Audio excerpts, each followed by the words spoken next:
ಇಂದಿನ ದಿನಾಂಕ 21/1/2026. ಪ್ರಾರ್ಥ ಮುರಳಿ ಬಾಪ್ತಾದ ಮಧುಬನ. ಮಧುರ ಮಕ್ಕಳೇ, ಒಬ್ಬ ತಂದೆಯ ನೆನಪಿನಿಂದ ನೀವು ಸುಪ್ರೀಂ ಆಗಬೇಕಾದರೆ ಅಪ್ಪಿ ತಪ್ಪಿಯೂ ಸಹ ಬೇರೆ ಯಾರನ್ನು ನೆನಪು ಮಾಡಬಾರದು. ಪ್ರಶ್ನೆ: ತಂದೆಯಿಂದ ಯಾವ ಭರವಸೆಯನ್ನಿಟ್ಟುಕೊಳ್ಳದೆ ಕೃಪೆಯನ್ನು ಬೇಡುವ ಬದಲು ತಮ್ಮ ಪರಿಶ್ರಮ ಪಡಬೇಕು? ಉತ್ತರ: ಹಳೆಯ ಶರೀರದ ಯಾವುದೇ ಕರ್ಮ ಭೋಗ ದಿವಾಳಿಯಾಗುವುದು ಅಥವಾ ರೋಗಿಯಾಗುವುದು ಅಂದಾಗ ತಂದೆಯು ಹೇಳುತ್ತಾರೆ, ಇದಂತೂ ತಮ್ಮದೇ ಆದಂತಹ ಲೆಕ್ಕಾಚಾರವಾಗಿದೆ. ಇದರಲ್ಲಿ ತಂದೆಯು ಯಾವುದಾದರೂ ಕೃಪೆ ಮಾಡಿ ಎಂದು ಭರವಸೆ ಇಟ್ಟುಕೊಳ್ಳಬೇಡಿ. ತಮ್ಮ ಪರಿಶ್ರಮ ಪಟ್ಟು ಯೋಗ ಬಲದಿಂದ ಕೆಲಸ ತೆಗೆದುಕೊಳ್ಳಿ. ನೆನಪಿನಿಂದಲೇ ಆಯಸ್ಸು ಹೆಚ್ಚಾಗುತ್ತದೆ, ಕರ್ಮ ಭೋಗವು ಸಮಾಪ್ತಿಯಾಗುತ್ತದೆ. ತಂದೆಯು ಪ್ರಾಣಕ್ಕಿಂತಲೂ ಪ್ರಿಯರಾಗಿದ್ದಾರೆ. ಅವರಿಂದ ಎಷ್ಟು ಪ್ರೀತಿ ಇದೆ ಅಷ್ಟು ನೆನಪು ಇರುತ್ತದೆ ಮತ್ತು ಕಲ್ಯಾಣವಾಗುತ್ತಾ ಹೋಗುತ್ತದೆ. ಓಂ ಶಾಂತಿ. ಬೇಅದ್ದಿನ ತಂದೆ ಕುಳಿತು ಮಕ್ಕಳಿಗೆ ತಿಳುವಳಿಕೆ ನೀಡುತ್ತಿದ್ದಾರೆ. ಮಧುರ ಮಕ್ಕಳೇ, ನಿಮ್ಮನ್ನು ಆತ್ಮ ಎಂದು ತಿಳಿದು ನಾನು ತಂದೆಯನ್ನು ನೆನಪು ಮಾಡಿ ಮತ್ತು ನಿಮ್ಮ ಮನೆಯನ್ನು ನೆನಪು ಮಾಡಿ ಅದಕ್ಕೆ ಹೇಳಲಾಗುವುದು ಟವರ್ ಆಫ್ ಸೈಲೆನ್ಸ್, ಶಾಂತಿ ಸ್ತಂಭ, ಟವರ್ ಆಫ್ ಸುಖ. ಟವರ್ ಎಂದರೆ ಬಹಳ ಎತ್ತರದಲ್ಲಿರುತ್ತದೆ. ನೀವು ಅಲ್ಲಿ ಹೋಗಲು ಪುರುಷಾರ್ಥ ಮಾಡುತ್ತಿರುವಿರಿ. ಎತ್ತರದಲ್ಲಿ ಎತ್ತರ, ಟವರ್ ಆಫ್ ಸೈಲೆನ್ಸ್ ಮೇಲೆ ನೀವು ಹೇಗೆ ಹೋಗಲು ಸಾಧ್ಯ? ಇಲ್ಲಿಯೂ ಸಹ ಟವರ್ನಲ್ಲಿ ವಾಸಿಸುವ ತಂದೆ ಕುಳಿತು ಕಲಿಸುತ್ತಿದ್ದಾರೆ. ಮಕ್ಕಳೇ, ನಿಮ್ಮನ್ನು ಆತ್ಮ ಎಂದು ತಿಳಿಯಿರಿ. ನಾವು ಆತ್ಮಗಳು, ಶಾಂತಿಧಾಮದ ನಿವಾಸಿಗಳು. ಅದಾಗಿದೆ ತಂದೆಯ ಮನೆ. ಇದಕ್ಕೆ ನಡೆಯುತ್ತಾ ತಿರುಗಾಡುತ್ತಾ ಅಭ್ಯಾಸ ಮಾಡಬೇಕು. ನಿಮ್ಮನ್ನು ಆತ್ಮ ಎಂದು ತಿಳಿದುಕೊಳ್ಳಿ ಮತ್ತು ಶಾಂತಿಧಾಮ, ಸುಖಧಾಮವನ್ನು ನೆನಪು ಮಾಡಿ. ತಂದೆಗೆ ಗೊತ್ತಿದೆ ಇದರಲ್ಲೇ ಪರಿಶ್ರಮವಿದೆ ಎಂದು. ಯಾರು ಆತ್ಮ ಅಭಿಮಾನಿಯಾಗಿರುತ್ತಾರೆ ಅವರಿಗೆ ಹೇಳಲಾಗುವುದು ಮಹಾವೀರ. ನೆನಪಿನಿಂದಲೇ ನೀವು ಮಹಾವೀರ, ಸುಪ್ರೀಂ ಆಗುವಿರಿ. ಸುಪ್ರೀಂ ಅರ್ಥಾತ್ ಶಕ್ತಿಶಾಲಿ. ಮಕ್ಕಳಿಗೆ ಖುಷಿಯಾಗಬೇಕು. ಸ್ವರ್ಗದ ಮಾಲೀಕರನ್ನಾಗಿ ಮಾಡುವಂತಹ ಬಾಬಾ, ವಿಶ್ವದ ಮಾಲೀಕರನ್ನಾಗಿ ಮಾಡುವಂತಹ ಬಾಬಾ ನಮಗೆ ಓದಿಸುತ್ತಿದ್ದಾರೆ. ಆತ್ಮದ ಬುದ್ಧಿ ತಂದೆಯ ಕಡೆ ಹೋಗಿಬಿಡುವುದು. ಇದಾಗಿದೆ ಆತ್ಮನ ಪ್ರೀತಿ ಒಬ್ಬ ತಂದೆಯ ಜೊತೆ. ಬೆಳಗ್ಗೆ ಬೆಳಗ್ಗೆ ಎದ್ದು ಬಾಬಾರವರ ಜೊತೆ ಮಧುರ ವಾರ್ತಾಲಾಪ ಮಾಡಿ, ಬಾಬಾ ನಿಮ್ಮದ್ದು ಚಮತ್ಕಾರವಾಗಿದೆ, ನಮ್ಮ ಸ್ವಪ್ನದಲ್ಲೇ ಇರಲಿಲ್ಲ. ನೀವು ನಮ್ಮನ್ನು ಸ್ವರ್ಗದ ಮಾಲೀಕರನ್ನಾಗಿ ಮಾಡುವಿರೆಂದು. ಬಾಬಾ, ನಾವು ನಿಮ್ಮ ಶಿಕ್ಷಣದ ಮೇಲೆ ಖಂಡಿತ ನಡೆಯುತ್ತೇವೆ. ಯಾವುದೇ ಪಾಪದ ಕೆಲಸ ಮಾಡುವುದಿಲ್ಲ. ಬಾಬನ ತರಹ ಪುರುಷಾರ್ಥ ಮಾಡುತ್ತೇವೆ.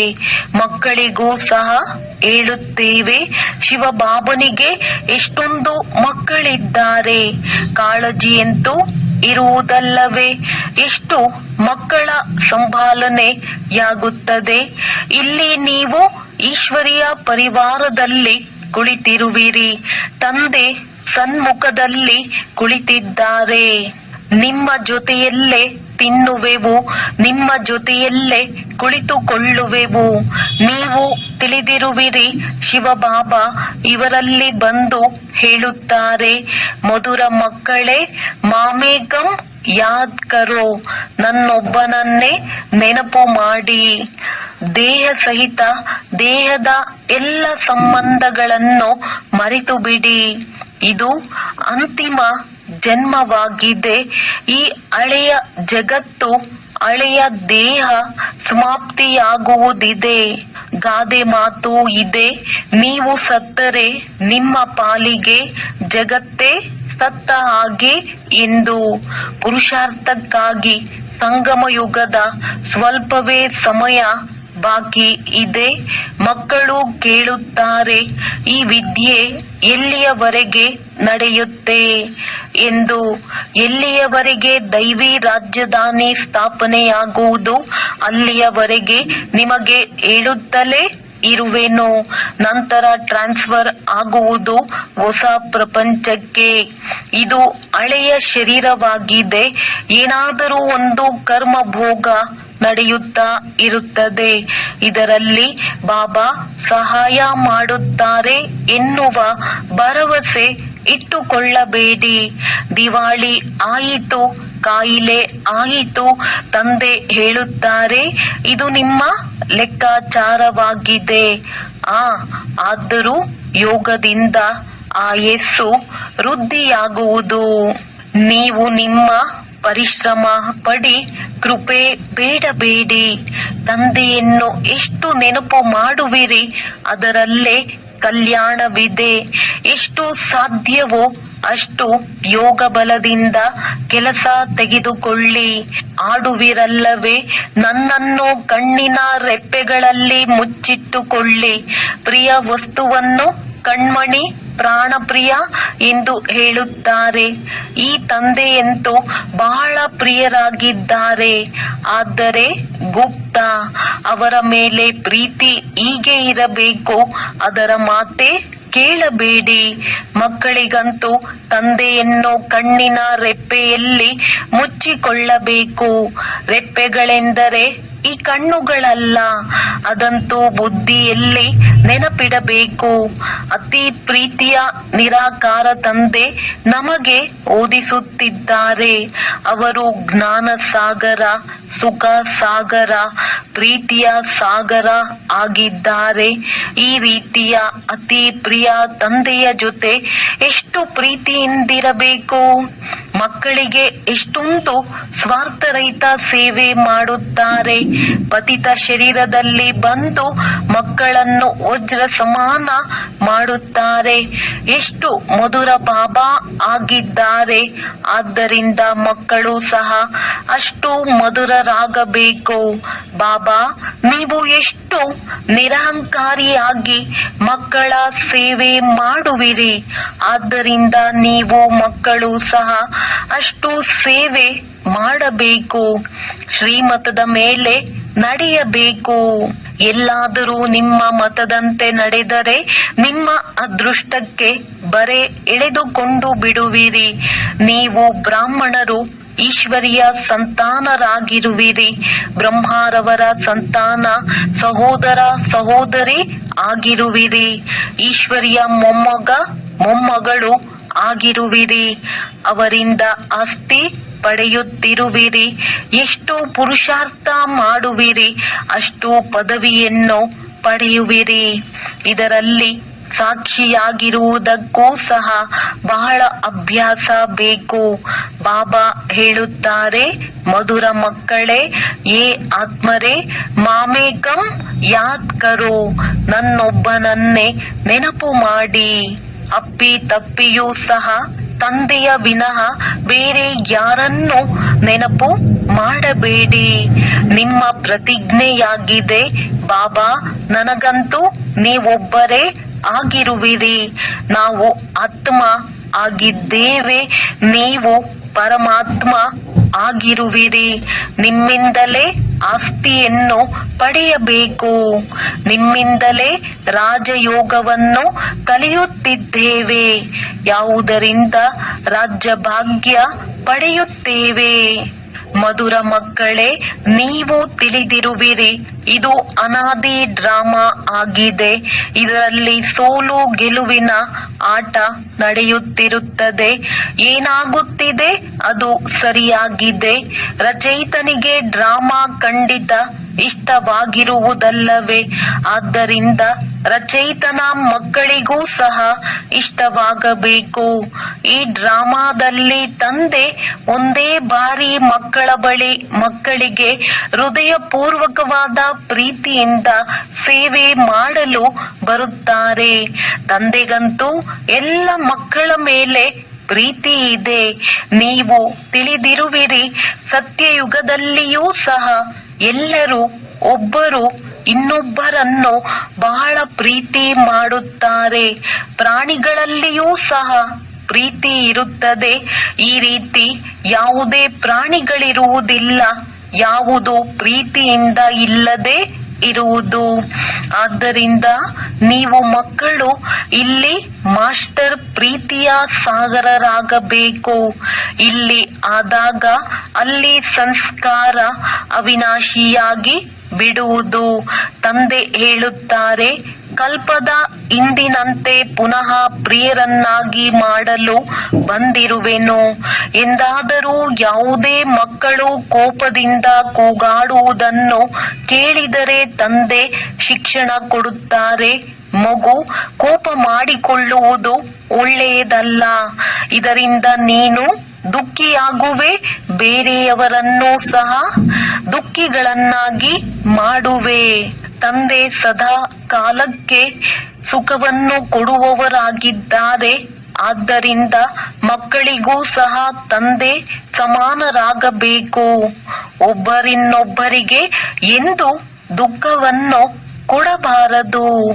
ನೀವು ಮಕ್ಕಳು ತಿಳಿದುಕೊಂಡಿರುವಿರಿ, ಶಿವಬಾಬಾ ಆಗಿದ್ದಾರೆ ಬೆಳಗಿನ ಸ್ವಾಮಿ, ಸುಬೂಕ ಸಾಯಿ ರಾತ್ರಿಯನ್ನು ಹಗಲು ಮಾಡುವಂತವರಾಗಿದ್ದಾರೆ. ಸಾಯಿ ಎಂದು ಬೇಅದ್ದಿನ ತಂದೆಗೆ ಹೇಳಲಾಗುವುದು.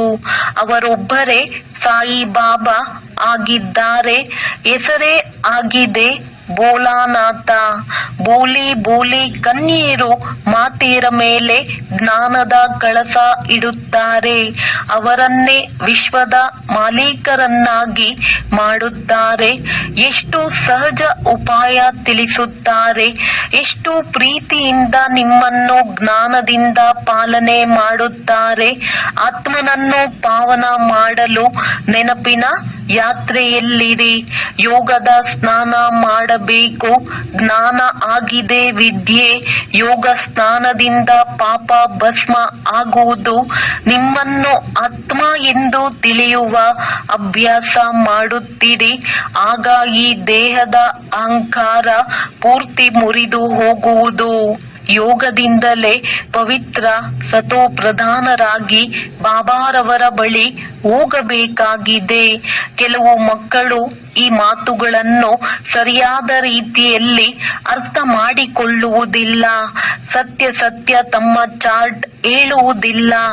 ಅರ್ಧಕಲ್ಪ ಸುಳ್ಳಿನ ಪ್ರಪಂಚದಲ್ಲಿದ್ದೀರಿ. ಆದ್ದರಿಂದ ಸುಳ್ಳು ಒಳಗೆ ಸೇರಿಕೊಂಡು ಬಿಟ್ಟಿದೆ.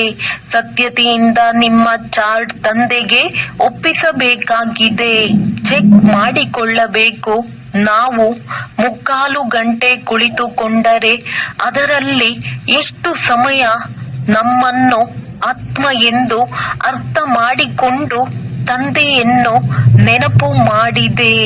ಕೆಲವರಿಗೆ ಸತ್ಯ ಹೇಳಲು ನಾಚಿಕೆಯಾಗುತ್ತೆ. ಇದಂತೂ ತಕ್ಷಣ ಹೇಳುತ್ತಾರೆ, ಇಷ್ಟು ಸೇವೆ ಮಾಡಿದೆ, ಇಷ್ಟು ಜನಕ್ಕೆ ಜ್ಞಾನ ತಿಳಿಸಿದೆ. ಆದರೆ ನೆನಪಿನ ಚಾರ್ಟ್ ಎಷ್ಟಿತ್ತು? ಇದನ್ನು ಸತ್ಯವಾಗಿ ಹೇಳುವುದಿಲ್ಲ. ನೆನಪಿನಲ್ಲಿರದ ಕಾರಣವೇ ನಿಮ್ಮ ಬಾಣ ಯಾರಿಗೂ ನಾಟುವುದಿಲ್ಲ. ಜ್ಞಾನದ ಖಡ್ಗದಲ್ಲಿ ಅರಿತ ಇರುವುದಿಲ್ಲ. ಕೆಲವರು ಹೇಳುತ್ತಾರೆ, ನಾನಂತೂ ನಿರಂತರ ನೆನಪಿನಲ್ಲಿರುತ್ತೇನೆ. ಬಾಬಾ ಹೇಳುತ್ತಾರೆ, ಅವರು ಆ ಅವಸ್ಥೆಯಲ್ಲೇ ಇಲ್ಲ. ನಿರಂತರ ನೆನಪಿನಲ್ಲಿದ್ದಿದ್ದೇ ಆದರೆ ಕರ್ಮಾತೀತ ಅವಸ್ಥೆ ಆಗಿ ಬಿಡಬೇಕಿತ್ತು. ಜ್ಞಾನದ ಪರಾಕಾಷ್ಠ ಕಂಡು ಬರಬೇಕು. ಇದರಲ್ಲಿ ದೊಡ್ಡ ಪರಿಶ್ರಮವಿದೆ. ವಿಶ್ವದ ಮಾಲೀಕ ಹಾಗೆಯೇ ಸುಮ್ಮನೆ ಆಗಿಬಿಡುವುದಿಲ್ಲ. ಒಬ್ಬ ತಂದೆಯ ವಿನಃ ಬೇರೆ ಯಾರದ್ದು ನೆನಪಿರಬಾರದು. ಈ ದೇಹವೂ ಸಹ ನೆನಪಿಗೆ ಬರಬಾರದು. ಈ ಅವಸ್ಥೆ ನಿಮಗೆ ಅಂತ್ಯದಲ್ಲಿ ಆಗುವುದು. ನೆನಪಿನ ಯಾತ್ರೆಯಿಂದಲೇ ನಿಮ್ಮ ಸಂಪಾದನೆ ಆಗುತ್ತಿರುವುದು. ಒಂದ ಮಕ್ಕಳೇ, ನಿಮ್ಮನ್ನು ಆತ್ಮ ಎಂದು ತಿಳಿದು ನನ್ನನ್ನು ನೆನಪು ಮಾಡಿ ಈ ರೀತಿ ತಮ್ಮನ್ನು ತಿಳಿಯುವುದರಿಂದ ಎಷ್ಟು ಮಧುರವೆನಿಸುತ್ತದೆ.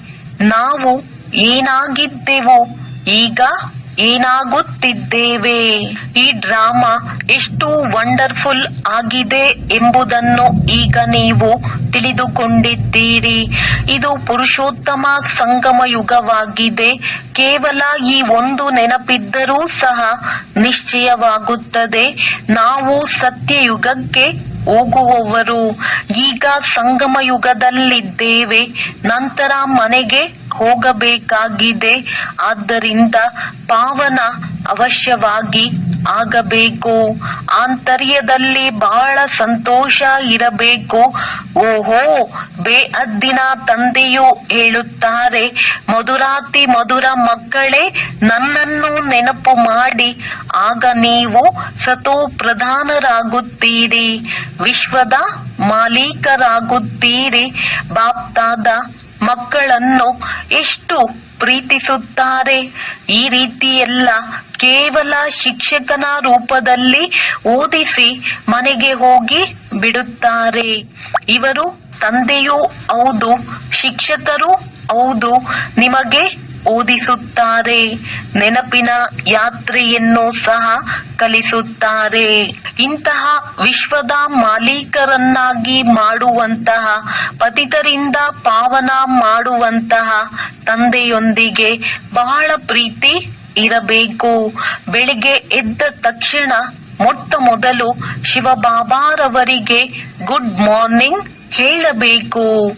ಗುಡ್ ಮಾರ್ನಿಂಗ್ ಎಂದರೆ ನೆನಪು ಮಾಡಿದರೆ ಬಹಳಷ್ಟು ಖುಷಿಯಲ್ಲಿರುತ್ತೀರಿ. ಮಕ್ಕಳು ತಮ್ಮ ಹೃದಯವನ್ನು ಪ್ರಶ್ನಿಸಿಕೊಳ್ಳಬೇಕು, ನಾವು ಬೆಳಿಗ್ಗೆ ಎದ್ದು ಎಷ್ಟು ಸಮಯ ಬೇಅದ್ದಿನ ತಂದೆಯನ್ನು ನೆನಪು ಮಾಡುತ್ತೇವೆ.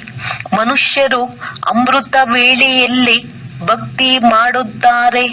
ಭಕ್ತಿಯನ್ನು ಸಹ ಎಷ್ಟು ಪ್ರೀತಿಯಿಂದ ಮಾಡುತ್ತಾರೆ. ಆದರೆ ಬಾಬಾ ತಿಳಿದುಕೊಂಡಿದ್ದಾರೆ, ಬಹಳ ಮಕ್ಕಳು ಹೃದಯದ ಪ್ರೀತಿಯಿಂದ ನೆನಪು ಮಾಡುವುದಿಲ್ಲ.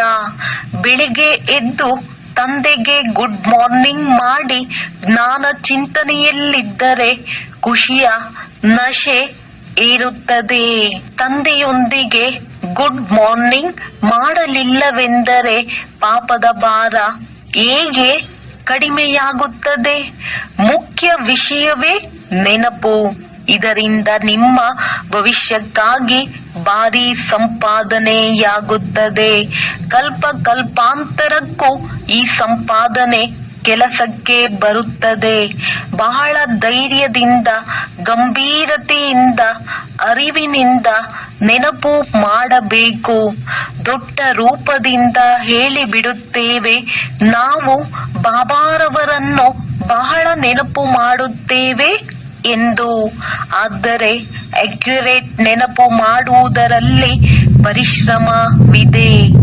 ಯಾರು ತಂದೆಯನ್ನು ಹೆಚ್ಚು ನೆನಪು ಮಾಡುತ್ತಾರೋ ಅವರಿಗೆ ಹೆಚ್ಚಿನ ಕರೆಂಟ್ ದೊರೆಯುತ್ತದೆ. ಏಕೆಂದರೆ ನೆನಪಿನ ಮೂಲಕ ನೆನಪು ದೊರೆಯುತ್ತದೆ. ಯೋಗ ಮತ್ತು ಜ್ಞಾನ ಎರಡು ವಿಷಯಗಳಾಗಿವೆ. ಯೋಗವು ಬೇರೆ ವಿಷಯವಾಗಿದೆ, ಬಹಳ ದೊಡ್ಡ ವಿಷಯವಾಗಿದೆ. ಯೋಗದಿಂದಲೇ ಆತ್ಮ ಸತೋ ಪ್ರಧಾನವಾಗುತ್ತದೆ. ನೆನಪು ಇಲ್ಲದೆ ಸತೋ ಪ್ರಧಾನರಾಗುವುದು ಅಸಾಧ್ಯ. ನೀವು ತಂದೆಯನ್ನು ಬಹಳ ಚೆನ್ನಾಗಿ ಹೃದಯದ ಪ್ರೀತಿಯಿಂದ ನೆನಪು ಮಾಡಿದರೆ ಸ್ವತಃ ಕರೆಂಟ್ ಶಕ್ತಿ ದೊರೆಯುತ್ತದೆ. ಆರೋಗ್ಯವಂತರಾಗುತ್ತಾರೆ. ಕರೆಂಟ್ನಿಂದ ಶಕ್ತಿ ಆಯಸ್ಸು ಹೆಚ್ಚುತ್ತದೆ. ಮಕ್ಕಳು ನೆನಪು ಮಾಡಿದರೆ ತಂದೆ ಸರ್ಚ್ ಲೈಟ್ ನೀಡುತ್ತಾರೆ. ತಂದೆ ಮಕ್ಕಳಿಗೆ ಎಂತಹ ದೊಡ್ಡ ಖಜಾನೆ ನೀಡುತ್ತಾರೆ. ಒಳ್ಳೆಯದು.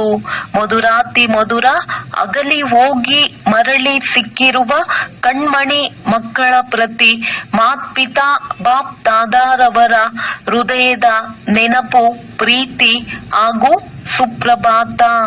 ಆತ್ಮಿಕ ಮಕ್ಕಳಿಗೆ ಆತ್ಮಿಕ ತಂದೆಯ ನಮಸ್ತೆ.